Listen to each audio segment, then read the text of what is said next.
Praise the lord. మన రక్షకుడు పరిశుద్ధుడు యేసుక్రీస్తు వారి శక్తి కలిగిన నామమున ఈ రోజున దేవుని వాక్య ధ్యానమునకు ప్రతి ఒక్కరికి మన రక్షకుని పేరట ప్రైజ్ ద లార్డ్. భౌతికంగా దేవుని సన్నిధికి పోకపోతే దేవునిని నిర్లక్ష్యం చేసినట్లు చాలా మంది భావిస్తూ ఉంటారు. సండే రోజు సంఘానికి పోకపోతేనో, లేకపోతే ఇంకా మిగిలినటువంటి విషయాల్లో దేవుని పని అనేది దేవుడు నిర్ణయించినటువంటి స్థలానికి పోకపోతే దేవునిని నిర్లక్ష్యం చేసినామని చెప్పనని అనుకుంటా ఉంటాం.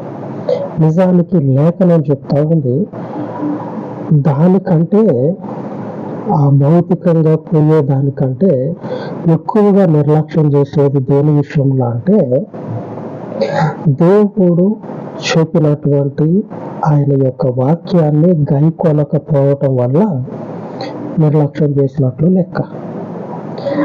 అట్లాగంటే భౌతికంగా అట్లాగా చేస్తే అది కూడా చేయకపోతే, భౌతికంగా చేయలేదు అనుకోండి, దేవుని సన్నిధికి పోలే అనుకోండి, భౌతికంగా అది తప్పే కదా. దేవుని సన్నిధికి పోకపోతే అది కూడా తప్పే కదా. దానికి మించి ఈ ఆత్మీయమైనటువంటి దేవుని వాక్యాన్ని గైకొనకపోవటం అనేది మనిషి మీద ఇంకా తప్పు మోపుతుంది. అది కాకుండా లేఖనము ఈ రోజున దేవుని వాగ్దానము సెలవిస్తూ ఉంది. ఈరోజు దేవుని వాక్య ధ్యానము, దేవుని వాగ్దానం ఏమిటంటే హెబ్రీయులకు రాసిన పత్రిక 10వ అధ్యాయము 22వ వచనం, మనస్సాక్షికి కల్మషము తోచకుండానట్లు ప్రోక్షింపబడిన హృదయములు గలవారమును, నిర్మలమైన ఉదకముతో స్నానము చేసిన శరీరములో గలవారమున ఉండి విశ్వాస విషయంలో సంపూర్ణ నిశ్చయత కలిగి యథార్థమైన హృదయముతో మనము దేవుని సన్నిధానమునకు చేరుతాము. ఈ వచనంలో మన ఈరోజు దేవుని వాక్య ధ్యానం ఏమిటంటే, యథార్థమైన హృదయముతో మనము దేవుని సన్నిధానమునకు చేరుతాము. ఈ యథార్థమైనటువంటి హృదయము మనము భౌతికంగా దేవుని సన్నిధికి పోవటం ద్వారా వస్తుందా? నేనున్నా ప్రతి సండే దేవుని సన్నిధిలో ఉన్నా అంటే ఉన్నందువల్ల నేను ఇంకా దేవుని సన్నిధికి పోయినట్లేనా? భౌతికంగా పోయి కూర్చొని రావటం వల్ల దేవుని సన్నిధికి పోయినట్లేనా? కాదు. అర్థం ఏంటంటే, దేవుని వాక్యమును మనము ఉదక స్నానం ద్వారా నీళ్లతోటి స్నానం చేస్తే తడవనటువంటి భాగం అనేది ఉండదు. ఒక మనుషుడు నీటితో స్నానం చేస్తే శరీరంలో తడవనటువంటి భాగం అనేది ఉండదు, మొత్తం తడిచిపోతుంది. అలాగనే దేవుని వాక్యము చేత స్నానం చేయాల. ఈ వాక్యము చేత మన జీవితము సంపూర్ణ సిద్ధి కలగాల. అది దేవుని సన్నిధానానికి చేరటం అంటే. కొంతమంది ఉన్నారు గొప్ప వాళ్ళు ఏం చేశారో, దేవునిని ఎంతగా శోధించారో, ఎంతగా ఆయనని నిర్లక్ష్యం చేశారో చూద్దాం. దేవుని సన్నిధికి పోవటం అంటే భౌతికంగా లింగు అనుకుంటా ఊక్కుంటా పోయి చర్చిలో కూర్చొని ఇట్లాగా అని ఇంటికొచ్చి కూర్చుంటే దేవుని సన్నిధానికి యథార్థ హృదయంతో పోయినటువంటి వారు కారు. దేవుని సన్నిధికి యథార్థంగా పోయేటువంటి వారైతే కారు. అసలైంది అట్లాగా పోవటం కరెక్టే. అసలైనటువంటి పోవటం ఏంటంటే ఆయనని నిర్లక్ష్యం చేయకుండా ఆయన యొక్క ప్రతి మాటని కూడా లక్ష్య పెట్టడం. ఇప్పుడు అర్థమైందా? ఆయన ఇచ్చినటువంటి వాక్యం ఏదైతే ఉన్నదో ఆయన వాక్యం అంతటిని కూడా లక్ష్య పెట్టడం, ఆ వాక్యము మీద మనం గురిని నిలిపి వాక్యానుసారముగా ప్రాణాత్మ దేహాన్ని శుద్ధి చేసుకోవటం, ఇది ఆయన కోరుకునేది.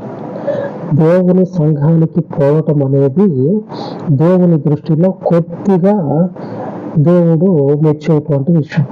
ఆయన హృదయపూర్వకంగా మెచ్చేది ఏంటంటే ఆయన వాక్యాన్ని గైకొనటమే కాకుండా గైకున్నటువంటి వాక్యము ప్రకారముగా ఆయన సన్నిధిలో ఆదివారం రోజు కూర్చోవటం లెక్క. విశ్రాంతి దినమందు ఆయన సన్నిధిలో కూర్చోవటం లెక్క. మొదటిగా చేయాల్సింది ఏమిటంటే, దేవుడు చెప్తా ఉన్నాడు, సంఖ్యాకాండంలో నుంచి చూద్దాం. సంఖ్యాకాండము 14వ అధ్యాయము 22వ వచనం, 23 చదువుకుందాం. మొదటిగా 23, తర్వాత 22 చదువుదాం. 23వ వచనం, కాగా వారి పితరులకు ప్రమాణపూర్వకముగా నేను ఇచ్చిన దేశమును వారు చూడనే చూడరు, నన్ను అలక్ష్యము చేసిన వారిలో ఎవరునూ దానిని చూడరు.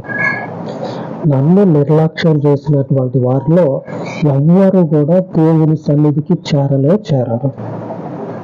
మనం చెప్పుకుంటున్నటువంటి వాక్యానికి తగినట్లుగా ఈ లేఖనాన్ని మనము మన వాక్యానికి తగ్గట్లుగా అన్వయించుకుంటే అర్థం ఏమొస్తుందంటే, అక్కడ లేఖనంలో చెప్పినటువంటి మాట, హెబ్రీ పత్రికలో రాసినటువంటి మాట, యథార్థ హృదయంతో దేవుని సన్నిధికి చేరాలి. ఈ యథార్థ హృదయం ఎలా కలుగుతుంది? పోయి సంఘానికి పోయి కూర్చొని స్తోత్రం బాయ్ బాయ్ చెప్పేసి రావటమా? బాయ్ అని చెప్పి రావటమా? కాదు. ఆయనని లక్ష్య పెట్టి అంటే ఆయన ఇచ్చినటువంటి వాక్యాన్ని హృదయంలో భద్రం చేసుకొని వాక్యానుసారంగా పాదాలకు మనము పనిచేపినట్లయితే అప్పుడు ఆయన సన్నిధానానికి చేరతాం. ఆయన యొక్క సన్నిధిలో మనము నిలబడతాం. ఆయన నిలబెట్టగలిగినటువంటి దేవుడు. ఆయన వాక్యాన్ని గైకుంటాయి. నన్ను ఎవరైతే అలక్ష్యం చేశారో, నన్ను ఎవరైతే నిర్లక్ష్య పెట్టిండో వాడు దేవుని సన్నిధికి రాడు. 23వ వచనం, ఎవరిని దానిని చూడరు. నన్ను అలక్ష్యము చేసినటువంటి వారిలో ఎవ్వరు కూడా దేవుని వాగ్దానమైనటువంటి పరలోకాన్ని చూడరు. దేవుని వాగ్దానమైనటువంటి ఆ కనాను దేశాన్ని చూడరు, దానిలో ప్రవేశింపరు. దేవునిని నిర్లక్ష్య పెట్టి, అంటే ఆయన వాక్యానుసారమైనటువంటి ఉదక స్నానం, ఆయన వాక్యము చేత శరీరాన్ని మనస్సుని శుద్ధి చేసుకోకుండా ఆయనని దూరం పెడితే ఆయన ఇచ్చినటువంటి వాగ్దాత్త దేశంలోనికి ఎలా అడుగు పెడతాం? పొయ్యి అట్లా కూర్చొని వస్తే శరీరానికి శుద్ధి ఎట్లా వస్తుంది? బకెట్ తీసుకుని బాత్రూంలో పెట్టుకొని దాన్ని అట్లా ఆగి చూస్తూ ఉంటే శరీరం శుద్ధి అవుతుందా? శరీరం మీద ఉన్నటువంటి మైల పోతుందా? ఆ మట్టి అనేది పోతుందా? నీళ్లు పోసుకోవాలా, సబ్బు రాయాలా, తర్వాత తోముడు అప్పుడు పోతుంది. వాక్యము హృదయంలో పెట్టుకోవాలా. హృదయంలో ఉన్నటువంటి వాక్యానుసారంగా మన పాదాలు వాక్యానికి అనుకూలంగా నడవటం మొదలు పెట్టాలా. ఆ తర్వాత వాక్యము చేత మనము జీవితాన్ని మార్చుకోవాలా, జీవితాన్ని కట్టుకోవాలి. అప్పుడు శుద్ధి అవుతుంది. ఆ శుద్ధి అయినటువంటి మనము దేవుని సన్నిధికి చేరతాం. దేవునికి శాశ్వత కాలపు కీర్తి కలుగును గాక. ఆయన ఒక్కడు మాత్రమే కీర్తనీయుడు, మరెవ్వరు కూడా కాదు. కీర్తించటానికి, ఘనపరచటానికి, ఆయనని పొగడటానికి ఆయన ఒక్కడే కీర్తనీయుడు. ఎందుకంటే దేవుడు ఒకసారి చెప్తే మనం ఇంట్లో, 2 సార్లు చెప్తే ఇంట్లో, 3 సార్లు చెప్తే ఇంట్లో, 4 సార్లు చెప్తే ఇంట్లో, 5 సార్లు చెప్తే ఇంట్లో, 6వ సారి కన్నా 7వ సారి కన్నా వినాలి కదా. 10 సార్లు దేవుడు చెప్తే 10 సార్లు కూడా నువ్వెవరో నాకు తెలియదు అని చెప్పినని దేవుని వాక్యాన్ని దూరంగా విసిరి కొడితే దేవుడు ఏం చేయాలి? వాళ్ళను కూడా దేవుని వాక్యాన్ని ఎలాగైతే విసిరికొట్టారో దేవుడు వాళ్ళను కూడా అట్లాగనే విసిరికొట్టాలి. తప్పు ఏమీ లేదు. 22వ వచనంలో అదే మాట దేవుడు చెప్తా ఉన్నాడు. నా వాక్యాన్ని విసిరేసి నా సన్నిధికి వచ్చి కూర్చొని భౌతికంగా కనిపించి అటెండెన్స్ వేయించుకొని ఇంకా మిగిలిన అందరి చేత ఇంత తోడు సంఘంలో లేరు, ఆయన మీరేమనకండి, ఆయన శుద్ధుడు, ఆయన పవిత్రుడు అని ఇట్లాగ పేరు తెచ్చుకుంటే ఏం ఉపయోగం? వాక్యానుసారమైనటువంటి జీవితం, ఆయనని నిర్లక్ష్య పెట్టకుండా లక్ష్య పెట్టగలిగినటువంటి జీవితం ఆయన కోరుకుంటా ఉన్నాడు. 22వ వచనంలో చదువుకుందాం. నేను ఐగుప్తులోను అరణ్యములోను చేసిన సూచక క్రియలను నా మహిమను చూచిన ఈ మనుషులందరూ ఈ 10 మార్లు నా మాట వెనక నన్ను పరిశోధించారు. ఎన్నిసార్లు అంట? ఈ 10 మార్లు అంటే 10 సార్లు దేవుని ఆశీర్వాదం వాళ్ళ మీద ఉంటే, అరే దేవుని ఆశీర్వాదం మన మీద ఉంది, మనుష్యుడు అనేటువంటి వాడు చూడనటువంటి మహిమలని దేవుడు మనకు చూపించాడు. చూస్తున్నారా లేదా? నేనైతే భలే చూస్తా ఉన్నా నేనైతే కొన్ని దర్శనాలని, కొన్ని సాక్ష్యాలని మీకు చెప్పిన కొన్ని చెప్పనివి ఉన్నాయి, చాలా ఉన్నాయి. ఎప్పుడన్నా సమయం వచ్చినప్పుడు వాక్యంలో వాటిని చెప్తా. నేనైతే భలే చూస్తా ఉన్నా. మనుష్యుడు అనేటువంటి వాడు చూడనటువంటి మహిమలని ఆయన చూపించినప్పుడు అప్పుడన్నా మన స్థితి మనకు గుర్తుకు రావాలి. అంతేనా? అధికారుల ముందు నిలబడితే మన స్థితి మనకు తెలుస్తుంది. మనం ఎంత వాళ్ళమో, మన స్థితి ఏందో వాళ్ళు మనకు చెప్తారు అధికారుల ముందు నిలబడితే. ఎందుకో తెలుసా? దగ్గరకు మనల్ని రానియరు. ఎవరిని రాణిస్తారంటే ఆ అర్హత ఉన్నటువంటి వారిని అధికారుల దగ్గరికి రాణిస్తారు. మనల్ని ఏం చేస్తారంటే అని చెప్పి నన్ను పక్కకి నెట్టేస్తారు. ఎలా ఏమనుకుంటా ఉన్నావు అని పక్కకి నెట్టేస్తారు. మనుష్యులమైనటువంటి మనకి ఆయన మహిమని చూపించి నేను దేవుణ్ణి అని చెప్పుకుంటా ఉంటాం. అది మన మధ్యలో ఉండి మన అనేటువంటిది తీసుకొని మన మీదనే అధికారం చలాయించేటువంటి వారు కూడా మనకి విలువ ఇవ్వట్లేదు కదా. ఈయన దేవుడు ఉండి 10 సార్లు మనకు చెప్పినా కానీ మనం వినకపోతే మన బతుకుకు ఒక అర్థం ఉండదురా అని ఆలోచన రావాలి. అన్ని మహిమలనే ఆయన మనకు చూపిస్తా ఉన్నాడు. చూపించినప్పుడు మన హృదయాన్ని తిరగాలి. అట్లాగపోయి ఇట్లాగ రావటం కాదు. ఇది అవసరం లేదు. ఇట్లాగా మనం చూపించి మనల్ని మనం చూపించుకొని ఆ ఎదుటోళ్ళని బోల్తా కొట్టించేటువంటి ఆ జీవితం వద్దు మనకి. మనం బైబిల్ పట్టుకుంటే వీలెత్తి చూపించేటువంటి పరిస్థితి లేకుండా ఉండాలి. ఆమె మనుషుడు అనేటువంటి వాడు మన మీద నింద అయ్యటానికే అవకాశం లేకుండా అంతటి పవిత్రంగా ఉండాలి. వాక్యానుసారంగా మనము శుద్ధి కావాలి. లేఖనం ఈరోజు మనకు అదే మాట సెలవిస్తూ ఉంది.